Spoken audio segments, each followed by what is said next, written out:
Yo, what's up? In this quick video, I'm going to help you deconstruct and decode your highest path to aligned abundance and wealth creation using the esoteric science of numerology. So, what is numerology? Numerology is essentially a way to decode the frequency of yourself and things and people in the universe.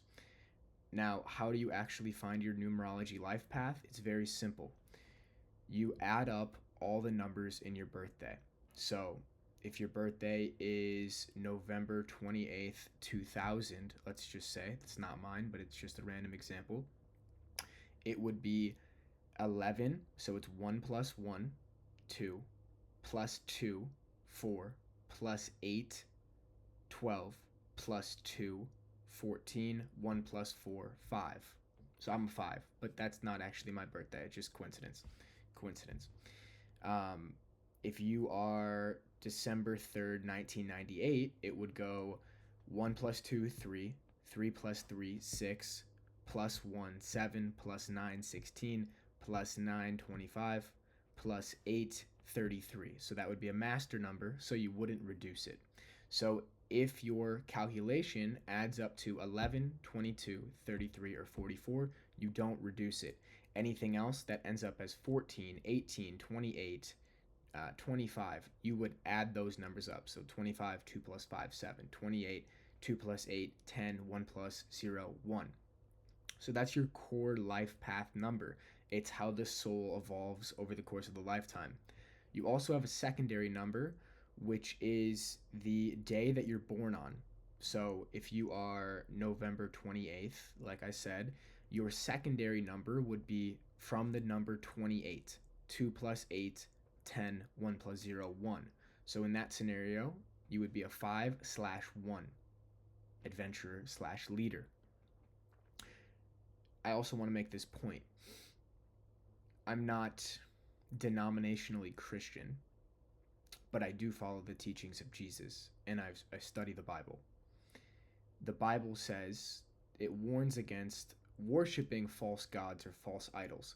And so oftentimes when you bring up numerology or astrology or these esoteric branches of thought around very dogmatic Christians, they will say, oh, I don't want to partake in that. That's demonology, that's sorcery, that's witchcraft, right? And it could be if you use it in a negative way, if you use it for the ulterior intentions of doing wrong on people or acquiring personal power at the expense of others.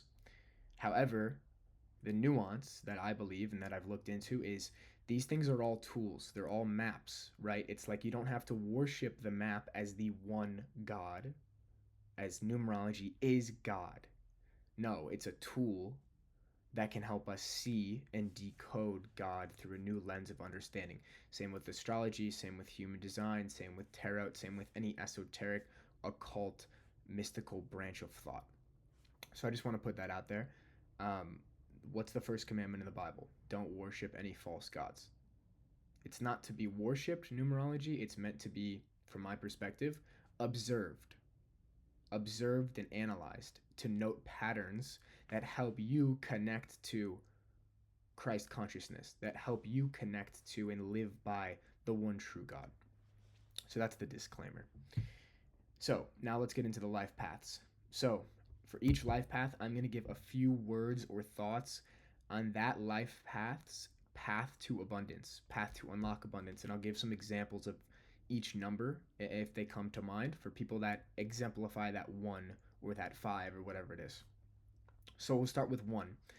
If you're a life path 1, you're a leader. You're an initiator. You are the one who takes charge. It's a very masculine number, whereas 2 is more feminine and patient. 1 is all about taking bold action, being a leader. An example of a 1 is Andrew Tate. Andrew Tate is a double 1. He's born on December 1st, I forget the year, but he comes out to be a 1/1. And so you can like Andrew Tate, you can not like him. I just like to observe these things from neutrality and objectively. Andrew Tate is most definitely an initiator. He pioneers a new movement. He built a school. He takes on a bunch of heat from outside sources, but he doesn't care and he persists through. You could even see it in his physiognomy, right? He's very erect is a weird word to use, but he's very centered. He is very cunning in even how he expresses in his physical body. So that's the characteristic of a one. If you're a one, you're supposed to be a leader, you're supposed to be an initiator, you're supposed to be a pioneer. Now, also, I'm going to give this little disclaimer too. You might be like, oh, my birthday's random. I just got born on a random day. How does it matter? It's not random. Your soul, before you incarnated into the physical earth for this incarnation, intelligently and intentionally chose the day you're born on, the time you're born, your name, your family, right? Because these are all frequencies that are optimized for the soul's mission in this lifetime. The vibration of your life path, which is really just a vibration, all numbers are just vibrations, different codes. The vibration of being a 1, of being a 5, of being an 8 is aligned with the soul's mission in the lifetime. Same with your name. Your name's not random. You should go decode it. Your time you're born is not random. Your family you chose to incarnate with is not random. They are here to serve a purpose for you. And even the location you were born in is not random. It all serves a purpose for the soul's growth and evolution in a lifetime. So now let's go back to the numbers. 2. 2 is the number of partnership. It's the number of patience. It's the number of balance. If you're a 2, you're going to be best served as a really great partner. Romantically, could be. In a business context, it could be. It's probably more feminine in nature. It's more patient. It's more soft. It's more receptive. You're going to be best positioned for abundance if you get into really strong partnerships. And if you're a 2 and you partner with a 1, that's going to be a really great balance. The 1 is the initiator, the leader. The 2 is the diplomat, the person who makes sure things are at peace and in balance and provides that support to the 1. The 1 is Batman. The 2 is Robin. That's a good way to think about it. The 1 is Michael Jordan. The 2 is Scottie Pippen, if you like sports. 3. 3 is the communicator. 3 is the speaker, the writer, the creator, the networker. Networker. That's the key word for 3. If you're a 3, your network and your ability to speak and communicate with people and be conversational is your path to abundance. Focus on your network. Focus on communication. Focus on relationships. Express yourself. Put yourself out there. Write. Speak. Public speak. Do podcasts. Record YouTube videos. That is the vibration for a 3 to actualize abundance. 4 is very practical. 4 is a very practical builder. 4 is very diligent and disciplined with details. You can think about details for the 4. Practicality, analytical, builder, structured, right? You're going to thrive in terms of abundance if you're in a role that allows you to be diligent. Accounting, finance,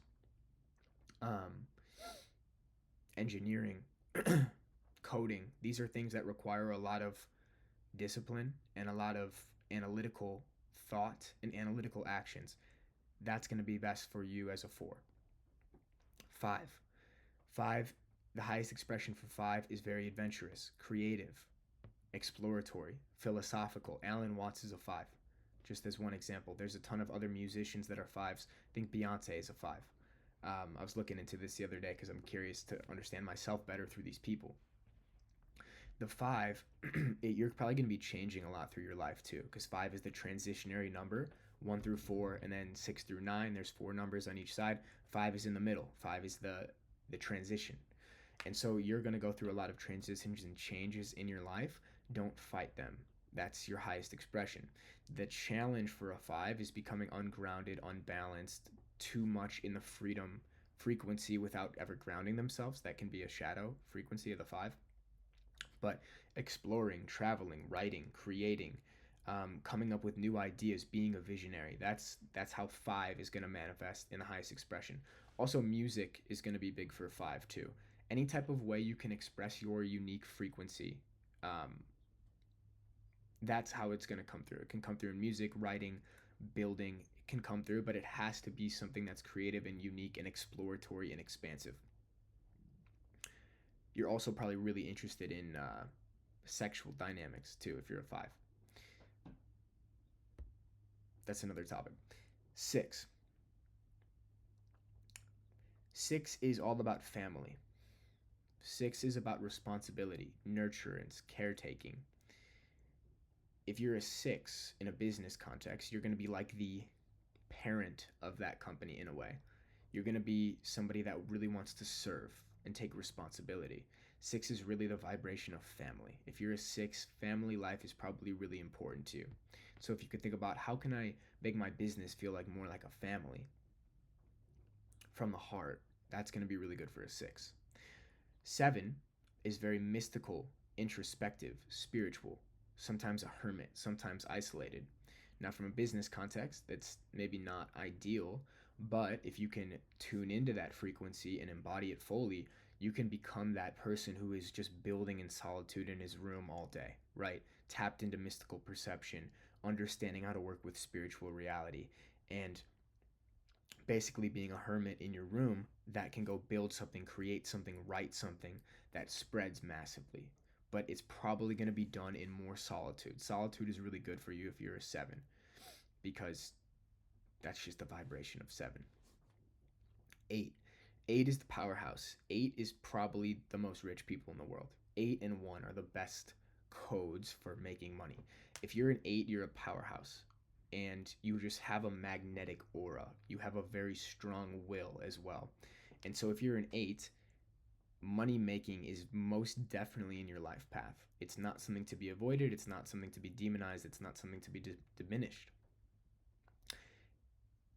How it expresses can be so unique based on your astrology, your personality, your circumstances, your age, your secondary number. They all tie into it. But if you're an 8, you're very well positioned for abundance. You just have to own that part of yourself. You have to own the part of yourself that wants to be powerful. It doesn't mean it's bad. You are powerful. What matters is how is that power being distributed? How are you using it? 9. 9 is the number of completion of cycles, wisdom, humanitarian, right? Really cares about people, wants to serve people, wants to give back to humanity, complete their own individual karma, give back to humanity.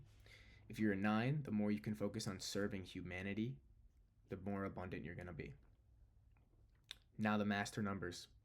11. 11 is the emotional visionary, the visionary leader, you could say. So 11 is 2, also remember that. So 2, partner, reduced. Sorry, if you go 11 and you reduce it, which you don't because it's a master number, but it carries a similar frequency, 11 reduced is 2. 2 is the partner, patient, emotional, visionary. So the 11 is best positioned to be in a visionary type of role. You can see the big picture. You don't think too much about details typically. You can be a really good advisor or partner to other builders or other leaders and use your visionary gifts and your emotional intuitive gifts, because you're probably really emotionally intuitive, to sense energy in your own team and the marketplace, right? You can use those, combine them. What do people want long term? How do we bring it into reality? That's the 11. 22 is master builder. So 22 reduced is 4. So it's like an amplified 4. 22 is the builders of the world. If you have been on my channel recently, you probably know about Dan Coe. I've been in that world for a while. Dan Coe, from my understanding, or at least his secondary number is a 22. Something just to note. What does Dan do really well? He builds structures. If you're a 22, you're a builder. Focus on building structure. Pay attention to details, but you have more of a visionary aspect than just a typical 4. So you're supposed to build things that are big, that scale to the world. 33. 33 is the master teacher. Now, it can be a shadow frequency of a lot of ego and superiority as well, but 33 has the potential within them to be a master teacher and communicator and somebody who can really serve a lot of people. 33 reduced is 6. 33 is the teachers of humanity. It's the spiritual mystics. It's the spiritual teachers. So the more you can go dive into esoteric thought, go into yourself, do your own spiritual practices, that's how you're going to serve the world the most, and that's how you're going to make the most abundance. Last one is 44, super rare. I've only found one 44 ever, and it's Nick Fuentes, who's like this right-wing political commentary guy who's been blowing up recently. But 44 reduced is 8. 8 powerhouse, right? But it's like more of a builder frequency. So if you're a 44, which you're probably not, but if you can find somebody who is, they are somebody who's going to be able to manifest super fast, take a bunch of action, become very powerful, be very magnetic with their aura, kind of like Nick Fuentes has become. So those are all the life paths. Combine your two. So, don't just look at your 2 or don't just look at your 4. Look at your secondary number. If you're a 4/5, you combine a practical, detail-oriented, analytical building approach with an adventurous spirit. That combination makes you very unique. There's so much more with astrology, human design, and stuff, but we're not getting into that in this video. If you're a 3, what's your secondary number? Are you a 3/5? Okay, 3/5. Be very adventurous in your creativity, in your speaking, in your writing. If you're a 3/4, communicate, but communicate about practical things, analytical things, technical things. So combine those two numbers. You can go into ChatGPT and research it yourself. But this has helped me align with my authentic self much more, actually, because again, it's just a map, it's just a mirror, it's reflecting back what I already know inherently within myself. And it's helped me align more with that frequency. So hopefully this was interesting to you. If you like the video, subscribe for more of this stuff. I'm going to be posting a lot of this type of content. I'm also going to be posting a lot of more practical content as well, and just personal development, psychology, philosophy, spirituality stuff. So subscribe, send it to a friend if you think it's interesting. Comment what your life path is, and I'll reply to you and I'll tell you what I think you should be doing. And if you want to work with me one-on-one, I have a more intimate, mystical one-on-one container, which you can find in the description. Talk to you soon. Peace.